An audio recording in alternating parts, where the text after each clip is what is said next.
Hello everyone, I hope you all are fine. Welcome to Let's Do Gossip. In today's video we will talk about divorces जो कि famous celebrities के हो रहे हैं. I hope आप लोगों ने भी इन सारे ही कपल्स के डाइवोर्स के बारे में सुन लिया होगा, जिसके बाद से व्यूअर्स बहुत ज़्यादा कंफ्यूज हो चुके हैं कि इस टाइम पर आखिरकार इतने सारे डाइवोर्स क्यों हो रहे हैं. ये तो एक सीजन सा हो गया है. सो इस वीडियो के अंदर मैं आप लोग के साथ में पूरे डिटेल में बात करने वाली हूँ इस टॉपिक के ऊपर. सो इसे बिल्कुल भी स्किप मत करिए और स्टार्टिंग से एंड तक जरूर देखिए. As we all know guys कि हर तरफ डाइवोर्सेस की न्यूज आ रही हैं. सारे ही सेलिब्रिटीज या फिर पॉपुलर लोगों की डाइवोर्सेस की न्यूज आना एक बहुत ही कॉमन सी चीज है. ये लोग नॉर्मली अपना यूजर नेम बदलते हैं या फिर वेडिंग पिक्चर्स डिलीट कर देते हैं. इससे ये चीज कंफर्म मान ली जाती है कि हाँ, अब ये लोग साथ में नहीं हैं एंड बहुत जल्द ही डाइवोर्स ले लेंगे. हम सभी जानते हैं कि फिलहाल बात चल रही है नताशा एंड हार्दिक के डाइवोर्स की.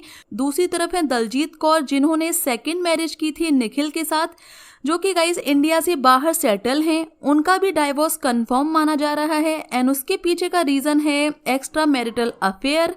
निखिल ने पूरी तरह से क्लियर कर दिया है कि अब वो साथ में नहीं है दलजीत के एंड दलजीत भी मुंबई वापस आ चुकी हैं. वहीं बात करें हार्दिक एंड नताशा की, तो गाइस वो दोनों सेपरेट रह रहे हैं बिकॉज उनके बीच में कुछ प्रॉब्लम्स चल रही हैं. वो लोग साथ में उनको डील नहीं कर पा रहे हैं, इसीलिए दोनों ही सेपरेट रह रहे हैं. वही गाइस थर्ड कपल है दिव्या अग्रवाल एंड अपूर्व. हालांकि गाइस दिव्या ने अपनी स्टोरी के जरिए ये चीज क्लियर कर दी है कि उनका कोई भी डाइवोर्स नहीं हुआ है. उन्होंने नॉर्मली पिक्चर्स डिलीट की है, पर गाइस फिर भी हम सभी जानते हैं कि सारे ही सेलिब्रिटीज का नॉर्मली डाइवोर्स होता रहता है. So guys according to me first point तो ये है, अगर हम ध्यान से देखें इन तीनों ही केसेस में, तो इन सारे ही कपल्स का डेटिंग पीरियड कुछ ज़्यादा लंबा नहीं था. इन सभी ने जल्दबाजी में आकर शादी की है. अगर हम बात करें नताशा एंड हार्दिक की, तो गाइस उन्होंने तो शादी बहुत ही ज़्यादा अचानक से की थी बिकॉज नताशा ऑलरेडी प्रेग्नेंट थी एंड उस शादी को बहुत ही प्राइवेट रखा गया था, जिसमें ना तो कोई सेलिब्रिटी था, इवन खानदान के लोग भी शामिल नहीं किए गए थे. सो इससे पता लगता है कि इनकी शादी पहले से कोई प्लान नहीं थी, बल्कि बेबी के आने के बाद से उन्होंने अचानक से शादी की थी.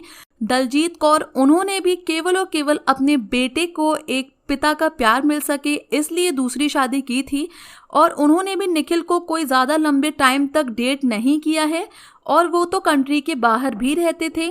Third guys Divya Agarwal and Apurva. As we all know कि दिव्या इससे पहले प्रियांक को डेट कर रही थी, उसके बाद वरुण सूद को. दोनों के साथ वो काफ़ी खुश थी, बट स्टिल उन्होंने अचानक से शादी की अपूर्व से. इसको देखकर व्यूअर्स बहुत ज़्यादा शॉक हो गए थे. सो बेसिकली गाइज मुझे ऐसा लगता है कि इन सारे ही कपल्स के बीच में डेटिंग पीरियड कुछ ज़्यादा लंबा नहीं था. इन सभी ने बहुत ही जल्दबाजी में शादी की थी. अब हम बात करते हैं पॉइंट नंबर 2 की. As we all know guys that they all are educated, independent and popular. वो कोई भी मिडिल क्लास फैमिली से बिलोंग नहीं करती हैं, जो कि उन्हें लगे कि डाइवोर्स उनके लिए एक बहुत बड़ा टैबू बन जाएगा और उनकी फ्यूचर की लाइफ रुक जाएगी. As we all know guys कि मिडिल क्लास फैमिलीज में लड़कियों को ये चीज़ सिखाई जाती है पहले से कि शादी के बाद आपको काफ़ी सारे कॉम्प्रोमाइज़ेस करने पड़ेंगे. और गाइज सारी ही लड़कियां फाइनेंशियली इंडिपेंडेंट भी नहीं होती हैं, ना ही उनके पास बहुत सारे ऑप्शंस होते हैं. उनके हिसाब से शादी केवल एक ही बार होती है, तो वो अपनी आखिरी कोशिश तक करती हैं उस शादी को सेव करने की. यही कारण है कि नॉर्मल लोगों का डाइवोर्स ज़्यादा जल्दी नहीं होता है बिकॉज गाइज यहाँ पर किसी के भी पास ऑप्शंस की कमी नहीं है. ना तो उन्हें सोसाइटी जज करेगी डाइवोर्स से, और गाइज ऐसा भी नहीं है कि उनकी दोबारा शादी नहीं होगी. नॉर्मल फैमिलीज से जो लड़कियां बिलोंग करती हैं उन्हें तो गाइज डाइवोर्स के बाद दोबारा शादी भी करना बहुत बड़ी बात लगती है बिकॉज उनके लिए रिश्ते भी नहीं आते हैं. बट यहाँ पर ऐसा कोई भी इशू नहीं होता है. अगर अभी हाल ही में नताशा हार्दिक को डाइवोर्स देकर अगले ही मंथ शादी कर लेती हैं तो इसमें भी कोई बहुत बड़ा इशू नहीं आएगा. Same with Daljeet and Divya Agarwal.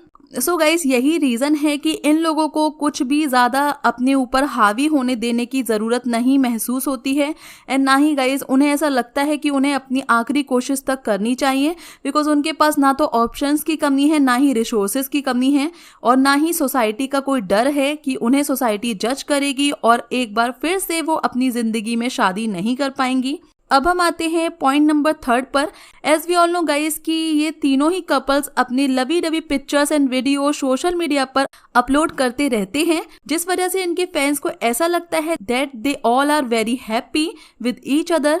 But in reality social media के ऊपर कोई भी अपनी फाइट्स या आर्ग्यूमेंट्स या सैड मोमेंट्स, बिकॉज ऑब्वियसली इन्हें अपने फैंस के सामने, व्यूअर्स के सामने एक आइडियल कपल बनना है, लबी डबी चीजें करनी हैं जिससे कि इनके फैंस इंस्पायर हों। इसी वजह से लोगों को लगता है कि अभी कल ही तो हमने इस कपल की हैप्पी पिक्चर देखी थी ऑन इंस्टाग्राम एंड आज डाइवोर्स की न्यूज आ रही है। 2 दिन के अंदर ऐसा क्या हो गया कि इस कपल को डाइवोर्स लेना पड़ रहा है? पर गाइस इन रियलिटी 2 दिन में कुछ भी नहीं होता है। इन कपल्स के बीच में भी नॉर्मल कपल्स की तरह फाइट्स चलती रहती हैं, आर्ग्यूमेंट्स होती रहती हैं, पीछे से बहुत टाइम से ही प्रॉब्लम्स चल रही होती हैं। एंड गाइज अब हम बात करते हैं एक और चीज के बारे में। एज वी ऑल नो कि जब से हार्दिक एंड नताशा के डाइवोर्स की न्यूज आई है उसके बाद से एक और चीज बहुत ज्यादा वायरल हो रही है कि हार्दिक का 70% प्रॉपर्टी का जो पार्ट है वो नताशा को दिया जाएगा एज एलिमनी, जिसके बाद से सोशल मीडिया के ऊपर काफ़ी सारे मीम्स भी बने हैं, काफ़ी सारे रील्स भी बने हैं, जिसमें केवल नताशा को ही नहीं बल्कि हर एक लड़की को भी जज किया जा रहा है। एंड सभी लोग बोल रहे हैं कि नताशा जो है वो गोल्ड डिगर है, बाकी लड़कियां भी ऐसी ही होती हैं।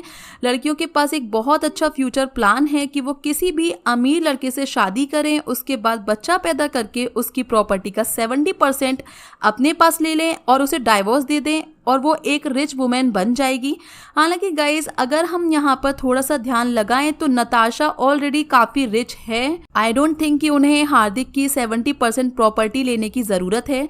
और गाइज सेकंड पॉइंट ये कि हार्दिक ने तो ऑलरेडी सारी ही प्रॉपर्टी अपने मदर के नाम पर कर दी है और उनके नाम पर कुछ भी नहीं है, तो नताशा को तो वैसे भी कुछ भी नहीं मिलेगा। एंड गाइज जब से हार्दिक की ये चीज़ वायरल हुई है कि उन्होंने सारी ही प्रॉपर्टी अपनी मदर के नाम पर कर दी है जिससे कि उन्हें अपनी फ्यूचर वाइफ को एज एलिमनी कुछ भी ना देना पड़े, सारे ही रैंडम लड़कों के दिमाग में भी यही थॉट आ गया है कि हाँ ये बहुत ही सेफ है कि हम सारी ही प्रॉपर्टी अपनी मदर के नाम पर कर दें, जिससे कि हमारी फ्यूचर वाइफ अगर हमसे डाइवोर्स लेती है तो उसे एज एलिमनी हमें कुछ भी नहीं देना पड़ेगा। But guys now we have to understand one thing very carefully कि जो लड़के बात कर रहे हैं कि वो अपनी मदर के नाम पर प्रॉपर्टी करेंगे, तो आपकी मदर भी तो गाइज एक औरत ही है। क्या उन्होंने भी आपके फादर को उनके स्ट्रगलिंग पीरियड में डाइवोर्स दे दिया था, उनकी 70% प्रॉपर्टी एज एलिमनी अपने नाम करा ली थी? नहीं ना। इससे क्लियर होता है that all girls are not same और सारी ही लड़कियां गोल्ड डिगर नहीं हैं। एंड यहाँ पर तो नताशा गोल्ड डिगर है या नहीं ये भी प्रूफ नहीं हुआ है। सो गाइज इस पॉइंट को केवल मैं इसीलिए क्लियर करना चाहती थी जिससे कि लोग थोड़े अवेयर हो जाए और उन्हें रियलिटी समझ में आए कि आपकी मदर भी एक औरत है और अगर वो आपका साथ दे सकती है आपके स्ट्रगलिंग पीरियड में, आपके फादर के साथ वो उनके डाउनफॉल में भी थी, तो फिर आपकी वाइफ भी आपके साथ आपके डाउनफॉल में रह सकती है, because obviously all girls are not same. हालांकि गाइस ये मेरे व्यूज हैं, आप लोग के क्या व्यूज है please let me know in comment section. If you like this video then please hit the like button, do subscribe to my channel for more interesting videos, press the bell icon to never miss any update.